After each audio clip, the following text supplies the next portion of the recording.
नमस्कार। आज हमारे पास एक सरकारी विज्ञापन है जो सच कहूं तो एक पहेली जैसा है। पहेली? कैसे?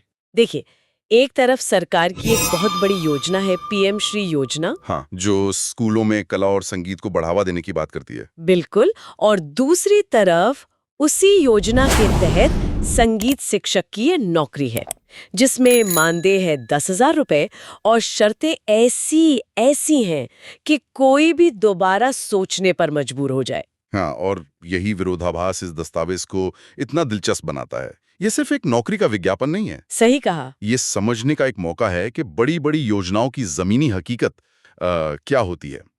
हमारे सामने कार्यालय कलेक्टर रायगढ़ छत्तीसगढ़ का 10 नवंबर 2025 का एक आदेश है। तो आज हम इसी पहेली के हिस्सों को जोड़ने की कोशिश करेंगे। बिल्कुल। देखते हैं ये कैसे फिट होते हैं। तो चलिए सीधे मुद्दे पर आते हैं।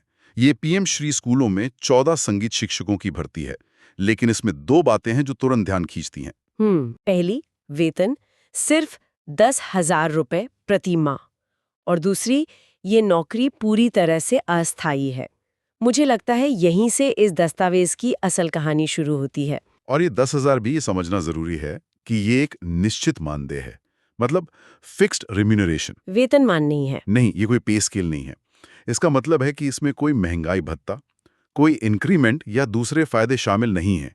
बस एक मुश्त 10,000 रुपए हर महीने। ये बात तो किसी भी आवेदक के लिए सबसे पहले जानने वाली है। बिल्कुल।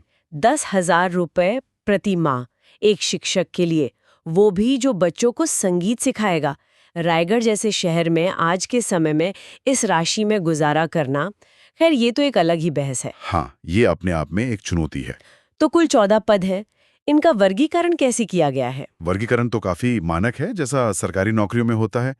कुल 14 में से 5 पद हैं अनारक्षित, मतलब जनरल कैटेगरी के लिए। अच्छा। और इन 5 में से 2 महिलाओं के लिए आरक्षित हैं।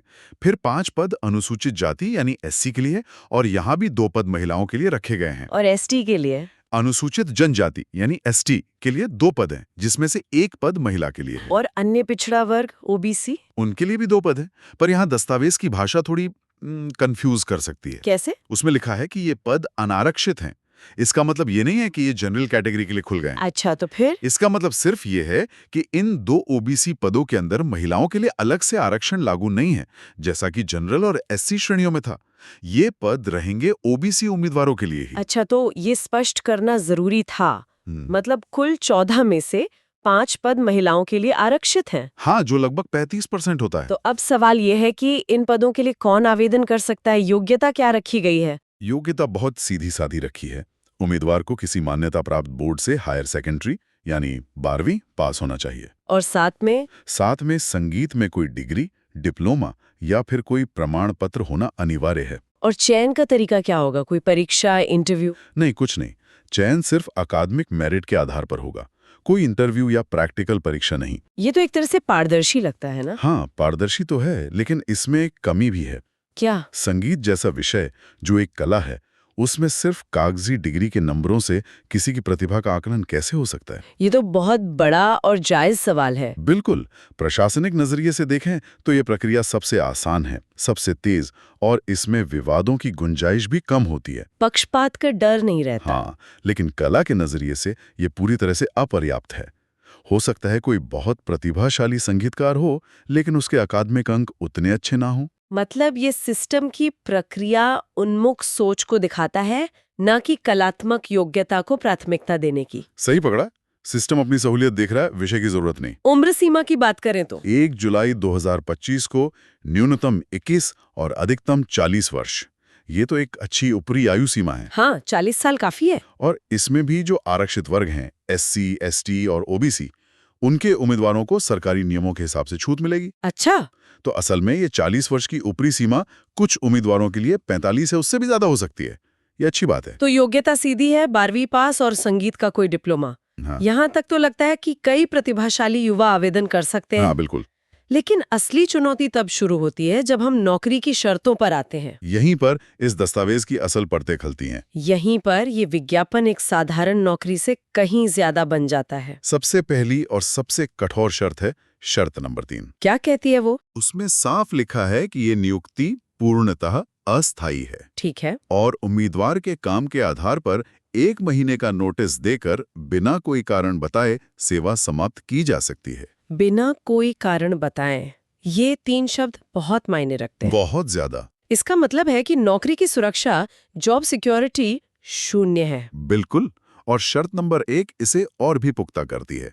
ये नियुक्ति केवल 31 मार्च 2026 तक के लिए होगी। यानी 1 साल से भी कम। हाँ, और वो भी इस बात पर निर्भर करेगा कि बजट उपलब्ध है या नहीं। अच्छा, ये भी एक क्लॉज है। हाँ, ये जो बजट की उपलब्धता वाली शर्त है ना, ये एक तरह का एस्केप क्लॉज है। मतलब ये कि अगर फंड नहीं आते हैं तो नियुक्ति आगे नहीं बढ़ाई जाएगी और उम्मीदवार कुछ नहीं कर सकता। ये दिखाता है कि ये पद संस्था के लिए कितना अस्थायी और कह सकते हैं कम प्राथमिकता वाला है। भले ही पीएमश्री योजना कितनी भी बड़ी क्यों ना हो। बिल्कुल, ये एक तरह से सरकारी क्षेत्र में गिग इकोनॉमी का उदाहरण है। ये तो नौकरी की प्रकृति की बात हुई, लेकिन कुछ शर्तें ऐसी हैं जो उम्मीदवार के निजी जीवन में दखल देती हैं, जैसे कि शर्त नंबर 13। हाँ, वो बच्चों की संख्या वाली शर्त। बताइए उसके बारे में। हाँ, ये एक क्लासिक नियम है जो कई सरकारी नौकरियों में मिलता है। इसके अनुसार कोई भी उम्मीदवार जिसके 2 से अधिक बच्चे हैं और उनमें से किसी एक का जन्म 26 जनवरी 2001 को या उसके बाद हुआ हो, वो इस पद के लिए अयोग्य होगा। ये नियम सुनने में सीधा लगता है, लेकिन इसकी बारीकी उस कट ऑफ डेट में है। बिल्कुल। मतलब अगर किसी के 3 बच्चे हैं लेकिन तीसरे बच्चे का जन्म 25 जनवरी 2001 को हुआ है तो वो योग्य है। हाँ। लेकिन अगर तीसरे बच्चे का जन्म 26 जनवरी 2001 को हुआ तो वो अयोग्य हो जाता है। हाँ। 1 दिन का फर्क। हाँ, 1 दिन का फर्क। ये नियम छत्तीसगढ़ सिविल सेवा नियम 1961 पर आधारित है। और ये एक दिलचस्प बात है। क्या? ये नियम पेशेवर योग्यता से ज्यादा उम्मीदवार की व्यक्तिगत पारिवारिक स्थिति पर एक शर्त लगा रहा है। सही बात है। ये दिखाता है कि कैसे सरकारी भर्ती सिर्फ आपके कौशल को नहीं, बल्कि सरकार की जो बड़ी सामाजिक नीतियां हैं, जैसे जनसंख्या नियंत्रण, उनको भी लागू करने का एक माध्यम बन जाती है। यानी आप कितने अच्छे संगीतकार हैं, ये बाद की बात है।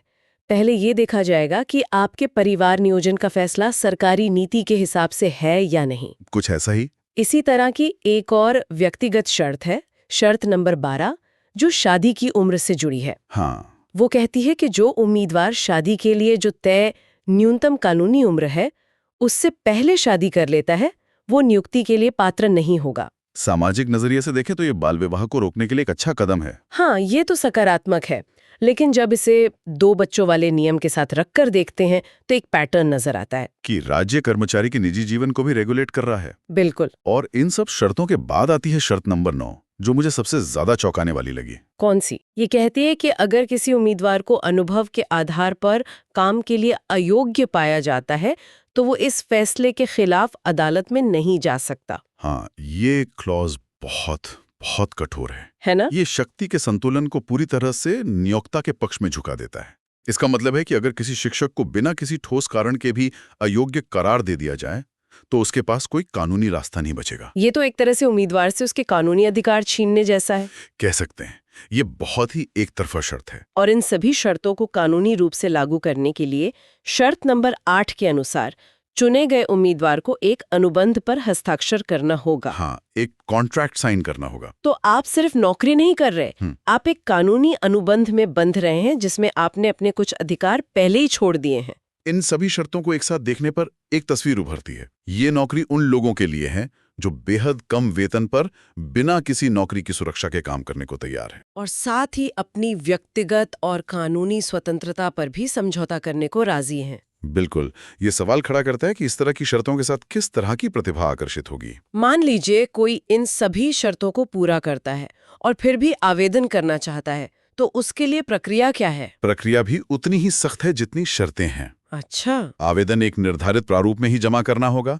उसके साथ सभी जरूरी दस्तावेजों की स्वसत्यापित यानी सेल्फ अटेस्टेड फोटोकॉपी लगानी होगी। जैसे 10वीं की मार्कशीट, जन्मतिथि के प्रमाण के लिए आपकी शैक्षिक योग्यता के सारे सर्टिफिकेट्स, जाति प्रमाण पत्र और अगर कोई अनुभव है तो उसका प्रमाण पत्र। और इसे भेजना कहाँ है? इसे भेजना है रायगढ़ के कलेक्टोरेट परिसर में समग्र शिक्षा के जिला परियोजना कार्यालय में।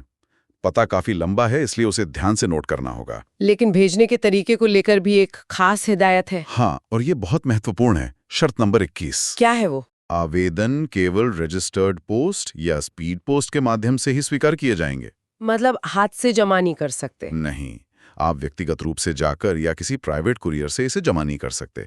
अगर कोई ऐसा करता है तो उसका आवेदन सीधे सीधे खारिज हो जाएगा। ये एक बहुत बड़ा फिल्टर है। कोई स्थानीय आवेदक सोच सकता है कि मैं खुद जाके जमा कर देता हूँ ताकि समय बच जाए, और उसकी सारी मेहनत बेकार हो जाएगी। और ये भी लिखा है कि लिफाफे के ऊपर संगीत शिक्षक पद हेतु आवेदन साफ साफ लिखा होना चाहिए। भर्ती प्रक्रियाओं में ऐसे छोटे छोटे विवरण बहुत मायने रखते हैं। हाँ, एक तरफ तो ये प्रक्रिया को व्यवस्थित रखने के लिए होता है, लेकिन दूसरी तरफ ये उम्मीदवार के निर्देशों का पालन करने की क्षमता का भी एक तरह का टेस्ट होता है। सही कहा। जो इन छोटी छोटी बातों पर ध्यान नहीं देगा वो पहले ही दौर में बाहर हो जाएगा। बिल्कुल। और सबसे जरूरी बात, अंतिम तिथि। हाँ, डेडलाइन। आवेदन पत्र 22 नवंबर 2025 शाम 5 बजे तक कार्यालय में पहुंच जाना चाहिए। ये बहुत जरूरी है। ये फॉर्म भेजने की तारीख नहीं है। नहीं, ये कार्यालय में प्राप्त होने की आखिरी तारीख और समय है। इसका मतलब है कि उम्मीदवारों को डार्क में लगने वाले समय का भी अंदाजा लगाना होगा। और अपना आवेदन कम से कम 4-5 दिन पहले भेजना होगा ताकि वो समय पर पहुंच जाए। हाँ, आखिरी दिन का इंतजार करने वाले लगभग निश्चित रूप से चूक जाएंगे। तो इस पूरी चर्चा को समेटें तो तस्वीर ये बनती है। रायगढ़ में पीएम श्री स्कूल के लिए संगीत शिक्षक की एक नौकरी, वेतन 10,000 रुपए, नियुक्ति 1 साल से भी कम के लिए, नौकरी की कोई गारंटी नहीं और साथ में निजी जीवन से जुड़ी कई शर्तें। लेकिन ये सिर्फ एक नौकरी का विज्ञापन नहीं है। ये हमें सरकारी भर्ती प्रक्रियाओं की जटिलताओं को दिखाता है। सही। ये दिखाता है कि कैसे एक पद के लिए सिर्फ अकादमिक योग्यता ही काफी नहीं है, बल्कि उम्मीदवार को ऐसी कई व्यक्तिगत और कानूनी शर्तों को भी पूरा करना होता है जो उसकी पेशेवर क्षमता से सीधे तौर पर नहीं जुड़ी हैं। और आवेदन प्रक्रिया खुद में एक बाधा दौड़ की तरह है। बिल्कुल। इस पूरी चर्चा के बाद मैं वापस उसी पहेली पर आ रहा हूँ जिससे हमने शुरुआत की थी। एक तरफ राष्ट्रीय शिक्षा नीति और पीएम श्री जैसी योजनाएं कहती हैं कि हमें कला, संगीत और समग्र शिक्षा को बढ़ावा देना है, जो कि एक बहुत अच्छी और जरूरी सोच है। लेकिन दूसरी तरफ जब उस सोच को लागू करने की बारी आती है तो हम संगीत सिखाने वाले शिक्षक को 10,000 रुपए प्रति माह पर रख रहे हैं, एक अस्थायी अनुबंध के साथ, जिसमें उससे कई अधिकार भी ले लिए जाते हैं। ये विरोधाभास हमारी प्राथमिकताओं के बारे में क्या कहता है? क्या हम कला और शिक्षा को महत्व देने की बात तो करते हैं, लेकिन जब उसके लिए संसाधन देने की बारी आती है तो पीछे हट जाते हैं?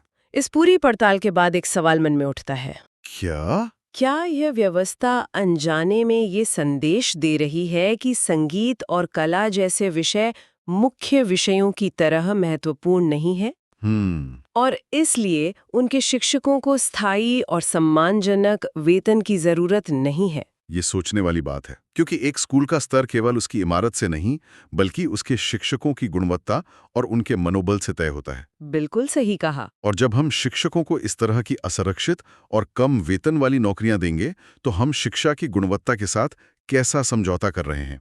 ये सवाल किसी भी नीति निर्माता को खुद से पूछना चाहिए। तो ये सिर्फ एक नौकरी का विज्ञापन नहीं, ये हमारी शिक्षा व्यवस्था की प्राथमिकताओं का एक आईना है। नमस्कार दोस्तों, government job and online earning के इस एपिसोड में आप सभी का स्वागत है। गवर्नमेंट जॉब की श्रृंखला में हर बार की तरह आपके लिए फिर से नई जॉब लेकर आए हैं दोस्तों, जिसमें आपको post eligibility, salary, selection process, last date एवं सभी प्रकार की संपूर्ण जानकारी आपको बहुत ही विस्तार से देखने के लिए मिलेगी। हमारी वीडियो अगर अच्छी लगे तो हमारे चैनल को लाइक एंड सब्सक्राइब जरूर कीजिएगा दोस्तों। तो आइए चलते हैं जॉब की जानकारी की तरफ। हेलो दोस्तों, सभी जॉब की अप्लाई लिंक डिस्क्रिप्शन बॉक्स में दिया गया है दोस्तों, जहां से आप जॉब के लिए अप्लाई कर सकते हैं और ऑफिशियल नोटिफिकेशन डाउनलोड कर सकते हैं।